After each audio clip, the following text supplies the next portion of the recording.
কিশোরগঞ্জের কুলিয়ারচরে আইএফআইসি ব্যাংকের উপশাখার ৬ কর্মকর্তা-কর্মচারীকে অচেতন অবস্থায় উদ্ধার করে হাসপাতালে ভর্তি করা হয়েছে। ব্যাংকের উপশাখা তালাবদ্ধ করে রাখা হয়েছে, আইন শৃঙ্খলা বাহিনী মোতায়েন করা হয়েছে। এই মুহূর্তে সেখানে আছেন রিপোর্টার নূর মোহাম্মদ, সরাসরি যাচ্ছি তার কাছে।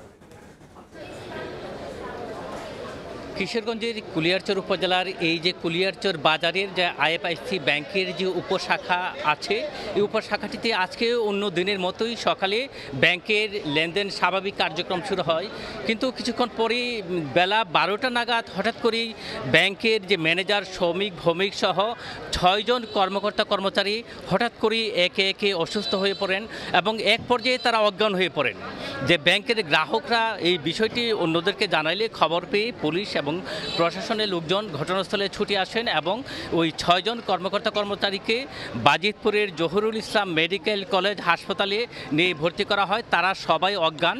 আমরা যে এখানে যে ব্যাংকটিতে আছি, এই বাজারের যে এই বিল্ডিংটি, এই ভবনের 2য় তলায় আইএফআইসি ব্যাংক পিএলসির যে কুলিয়ারচর উপশাখা, এই উপশাখার এই কর্মকর্তা কর্মচারী হঠাৎ করে অজ্ঞান হয়ে পড়ে এবং আমরা এখন পর্যন্ত ব্যাংকের ঊর্ধ্বতন কর্মকর্তা এখানে কেউ এসে পৌঁছায়নি। ব্যাংকটি তালাবদ্ধ করে রাখা হয়েছে, প্রশাসনের পক্ষ থেকে ব্যাংকটি তালা দিয়ে রাখা হয়েছে এবং পুলিশ, সেনাবাহিনী, র্যাবের ঊর্ধ্বতন কর্মকর্তারা ঘটনাস্থলে আছেন।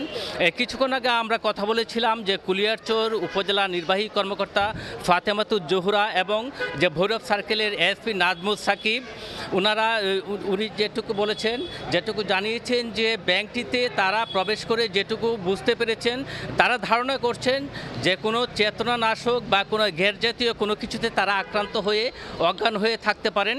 তবে প্রাথমিক অবস্থায় ব্যাংকের যে টাকা পয়সা লুটপাট বা ডাকাতি বা অন্য কোনো ঘটনা ঘটেছে কিনা এটা আসলে কেউই নিশ্চিত করে বলতে পারছে না।